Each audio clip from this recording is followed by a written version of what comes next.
We in the news biz spend most of the day looking for people doing newsworthy things.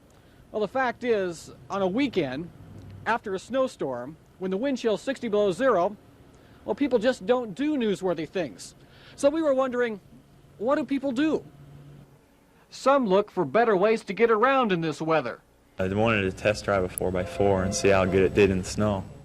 Not a bad idea. Okay, there's some people, but where's everybody else?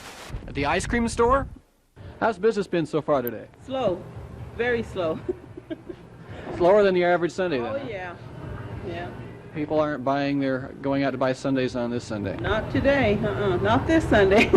Wait a minute, here's a customer. Are you planning to buy any ice cream here today? Not today. Why not? Because I came in for milk, that's A little why. too cold, or? I have some at home in the refrigerator. I don't need to buy any, thanks. Okay, obviously not a cold weather person. I noticed you had a sign in the window that says ice for sale. Anybody buy ice today? No. Oh, it's probably just as well. There's not much left anyway. Well, I hate to have to see anyone just sit around, so I'm doing my part to keep these good folks busy. For Newswatch 7, I'm Vaughn Jones, trying to stay out of the cold and near the hot fudge.